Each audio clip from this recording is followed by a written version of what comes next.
ELISA নিজের থাকার জন্য যে জায়গাটি বেছে নিয়েছিল সেই জায়গাটি ছিল ইতিহাসের এমন একটি জায়গা যেখানে সংগঠিত হয়েছে অনেক হত্যাকাণ্ড, আত্মহত্যা, এমনকি সিরিয়াল কিলারের উপস্থিতিও।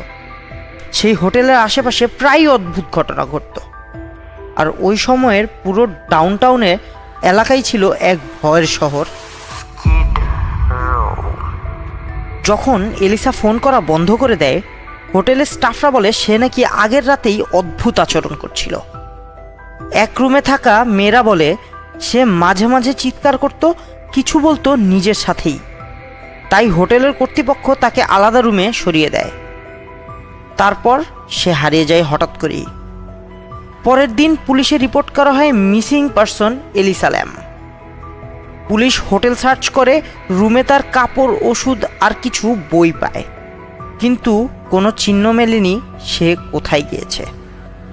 ক্যামেরা ফুটেজ চেক করা হয়, সেই ভিডিওটাই পরবর্তীতে পুরো ইন্টারনেটকে নাড়িয়ে তোলে। পুলিশ যখন এলিসার আর কোনো খোঁজ বেরই করতে পারছিল না, তখন তারা ইন্টারনেটে ভিডিও রিলিজ করলো যেখানে এলিসা একটি লিফটের ভিতর দাঁড়িয়ে আছে। সেই লিফটটি ছিল সিসিল হোটেলের লিফট, এবং লিফটে ঢোকার পর সে একাই লিফটের ভিতর ছিল। সে লিফটের সবগুলো বাটনে একসাথে চাপাচাপি করতে লাগলো। মনে হচ্ছিল যে সে অনেক ভয়ে আছে, হয়তো কেউ তাকে তাড়া করছে অথবা লিফটের বাইরে কেউ দাঁড়িয়ে আছে। কিন্তু অবাকভাবে লিফটের দরজাটাও কেন জানি বন্ধই হচ্ছিল না।